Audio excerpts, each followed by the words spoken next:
Hij was een mannetjie saam met my in die skool geweest en natuurlijk ook in die lewe te breed gehad. En sy maat van tyd tot tyd in Spar geloop werk vir extra inkomste. En op 'n dag besluit, maar geld vir klere koop is nie in die dagboek neergeskryf nie. Sy besluit toe om uit die bakkery uit meelsakkies te vat en vir die man onderbroeke uit meelsakkies uit te maak. Nou kyk, ek weet nie of jy al ooit 'n meelsakkie aan jou gat gehad het nie. Kyk, hy sit baie maklik en hy raak vinnig droog en hy's mos gewoond aan 'n stowwerigheidjie, so hy hou die nodige baie maklik binne. Maar nietemin, sy maak die onderbroeke en sy stuur dit van kosies toe, maar sy besluit ook toe dat sy nie die agterkant van die meelsakkie gaan gebruik nie, maar die voorkant, want haar kind moet dan logos ook op sy onderbroeke hê.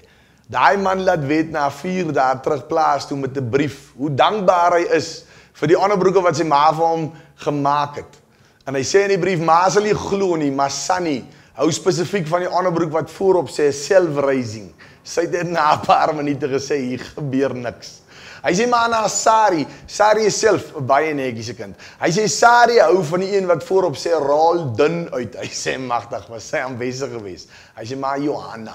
Hy sê maar liewe mens, Johanna is die mooiste kind ooit geskape. Hy sê gisteraand toe hulle die Kossie se ligte afsit. Hy sê toe breek ek by Johanna met die smart onderbroeke vir my. Hy sê toe die onderbroek vir Johanna wys toe klap sy my bo vir my 2 potte af. Hy sê dis natuurlik die onderbroek wat voorop gesê het ideaal vir vetkoeke. Hy sê liefde vir pa en groete by die huis.